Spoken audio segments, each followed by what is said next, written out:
Saudara pemirsa, Tenar News TV 9 akan wawancara langsung dengan praktisi hukum, Bapak Dr. Andos Yonan Arifin, SHMM. Baik pemirsa, kita mulai sehubungan dengan beberapa permasalahan hukum di lapisan masyarakat baik tingkat bawah, menengah, dan atas yang sering terjadi berkaitan tindak pidana penipuan dan penggelapan. Pertanyaan Tenar News, apa yang dimaksud dengan istilah tindak pidana penipuan dan penggelapan? Kemudian apa perbedaannya pada pasal berapa itu? Silakan, Pak. Baik, pada seluruh pemirsa Tenar News TV 9 di seluruh Nusantara yang sangat kami cintai. Dalam hal ini, saya mendapat pertanyaan dari pimpinan redaksi Tenar News TV 9 tentang penjelasan apa yang dimaksud tindak pidana penipuan dan penggelapan. Baik, sebelum saya masuk ke substansi tentang apa itu tindak pidana penipuan dan penggelapan, saya akan jelaskan manfaat pengetahuan hukum ini. Tadi ada kalimat ditujukan kepada seluruh lapisan masyarakat bawah, menengah, bahkan atas. Banyak benturan-benturan hukum yang terjadi baik di dalam kasus-kasus yang ada di kepolisian, hampir mayoritas adalah tindak pidana penipuan dan penggelapan. Ya. Manfaat yang kita bisa dapatkan sama-sama, khususnya lapisan masyarakat bawah dan menengah, juga kepada lapisan masyarakat atas.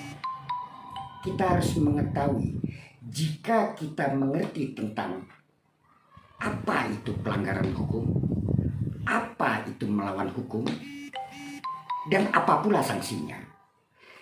Jika masyarakat mengerti tentang apa itu tindak pidana, tindak pidana adalah tindak kejahatan yang telah diatur di dalam KUHP, Kitab Undang-Undang Hukum Pidana, bahwa jika seseorang melanggar ketentuan hukum, maka akan mendapatkan sanksi sesuai yang ada di hukum positif kita.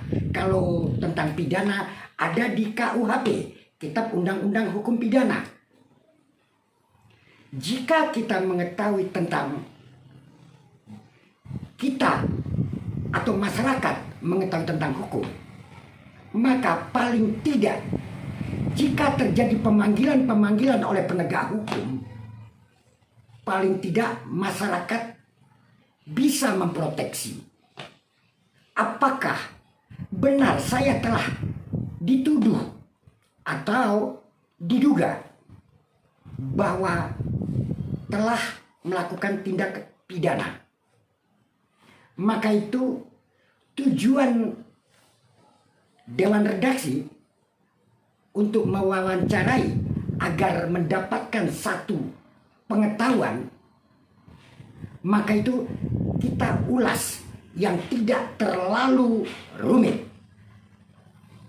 Jika kita tahu tentang apakah saya melanggar tindak pidana, dalam hal ini adalah tindak pidana penipuan dan penggelapan, paling tidak kita harus tahu apa itu tindak pidana penipuan sesuai ketentuan di dalam undang-undang. Di dalam undang-undang dijelaskan tindak pidana penipuan ada di pasal 378 KUHP. Tindak pidana penggelapan ada di pasal 372 KUHP. Apa penjelasan di dalam pasal tersebut? Baik, kita bahas atau kita jelaskan sama-sama, belajar bersama.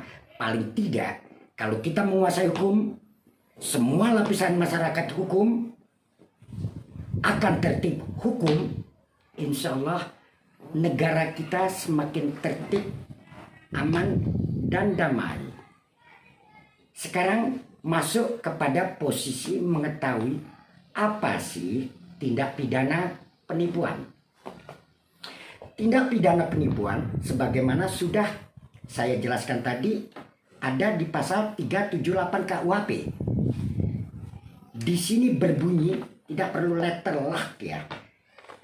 Yang paling tidak bagaimana masyarakat mengerti. Tindak pidana penipuan di dalam hukum positif di pasal 378 tersebut berbunyi, barang siapa dengan sengaja memperkaya diri sendiri atau orang lain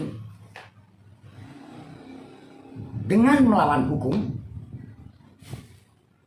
menggunakan cara kebohongan, rangkaian kebohongan,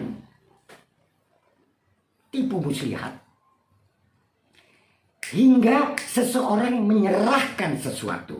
Sekali lagi, hingga seseorang menyerahkan sesuatu barang. Di sini ada lagi, dan atau menghilangkan menghilangkan piutang, menjadikan hutang. Dalam hal ini akan mendapatkan sanksi pidana dengan hukuman penjara. Hukuman penjara maksimal 4 tahun. Ya, sekali lagi, hukuman penjara bagi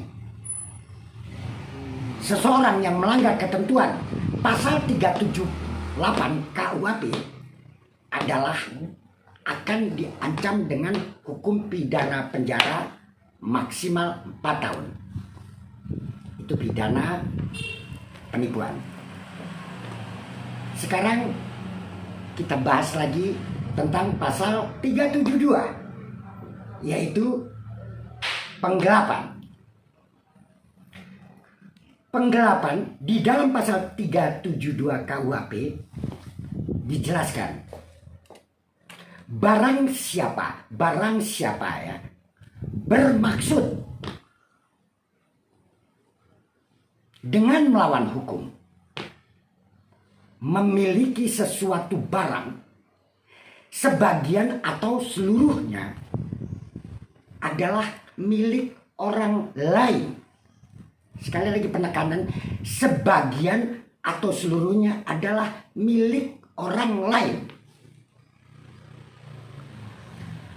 Dan barang tersebut sudah ada di penguasaan si pelaku tindak pidana tersebut. Oke. Nah, barang tersebut bukan dalam cara kejahatan. Jadi sekali lagi bahwa si pelaku yaitu mempunyai maksud. Ini saya lebih kerucutkan penjelasan. Mempunyai maksud ingin memiliki suatu barang, memiliki suatu, punya maksud seseorang punya maksud ingin memiliki barang atau sesuatu barang, bahwa dia tahu bahwa sebagian atau seluruhnya bukan milik dia atau barang tersebut milik orang lain. Nah, di sini penekanannya. Perjalanannya adalah barang tersebut bukan dengan cara kejahatan. Barang tersebut sudah di tangan pelaku. Berapa ancamannya? Ancaman pidananya? Ancaman pidananya sama, maksimal 4 tahun. Antara penggelapan dan penipuan selalu dan sering beriring. Kalau dia terkena pasal 372 biasanya diikutkan pasal 378, begitu juga sebaliknya. Nah, dari definisi atau penjelasan apa yang dimaksud dengan tindak pidana penipuan atau penggelapan tersebut, sebagaimana yang kita jelaskan tadi. Sekarang pertanyaannya, apa sih bedanya? Kalau kita simak tadi di pasal 378 dan di pasal 372, bahwa perbedaannya adalah kalau penipuan, barang tersebut masih ada di pihak korban. Kalau penggelapan, barang tersebut sudah ada di tangan pelaku. Kemudian perbedaannya kalau di pasal 378 atau penipuan, bahwa ada satu unsur yang mengakibatkan menjadikan hutang dan menghilangkan piutang. Core poinnya adalah melawan hukumnya dengan cara bohong, rangkaian kebohongan, dan tipu muslihat hingga seorang menyerahkan sesuatu barang. Core di dalam ketentuan unsur tindak pidana penipuan. Kalau penggelapan, barang tersebut sebagian seluruh bukan punya pelaku. Saya kasih contoh dikit saja ya antara penipuan dan penggelapan. Kalau penipuan, ada melawan hukumnya dengan cara kebohongan, rangkaian kebohongan, tipu muslihat, hingga seseorang percaya dan hingga seseorang menyerahkan barang. Core di penipuan. Kalau di penggelapan, barang tersebut ada di tangan pelaku, hendak memilikinya, padahal dia tahu melawan hukumnya sebagian seluruh barang tersebut adalah milik orang lain. Itu contohnya. Oke, sementara itu dulu. Baik.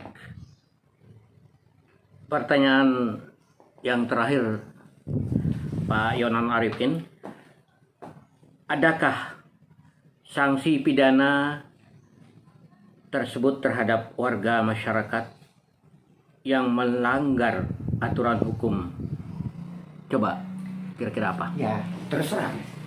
Jika melanggar ketentuan hukum atau melawan hukum, pasti ada sanksinya. Di dalam hukum positif atau kalau di istilah hukum actus reus, hukum positif mengatakan bagi yang melanggar ketentuan tersebut, sanksi pidananya dijelaskan dalam pasal-pasal dalam kitab undang-undang hukum pidana. Kecuali ada ketentuan hukum penghapus pidana. Saya nggak menjelaskan tentang penghapus pidananya. Kenapa? Dasar penyidik untuk menentukan orang menjadi tersangka atau tidak, yaitu hukum positif dulu yang ditinjau. Baru ada mens rea. Mens rea adalah adakah niat jahat dia untuk memiliki barang tersebut. Jika ada niat jahatnya, itulah tindak kejahatan atau tindak pidana. Baik, sekarang tentang ancamannya. Tadi saya sudah jelaskan sebenarnya. Di dalam pasal 378, tindak pidana penipuan, ancamannya adalah bagi pelaku yang terbukti telah melakukan tindak kejahatan tersebut adalah maksimal 4 tahun. Begitu juga di tindak pidana penggelapan, bagi pelaku yang cukup alat buktinya, pelaku tindak pidana penggelapan tersebut sama hukuman maksimalnya dengan tindak pidana penipuan, yaitu maksimal 4 tahun penjara. Di luar denda, nggak perlu kita jelaskan di sini. Karena dendanya masih nilai-nilai ya kecil lah di zaman Belanda. Tapi paling tidak hakim parameter tentang denda itu ada di ketentuan majelis hakim. Sementara cukup ada yang lain. Itu dulu. Baik pemirsa, kita udah wawancara langsung dengan praktisi hukum Bapak Dr. Andos Yonan Arifin SHMM. Demikian. Semoga pengetahuan lentera hukum ini dapat menjadikan kita semuanya terang benderang mengenai pengetahuan hukum, khususnya tindak hukum pidana.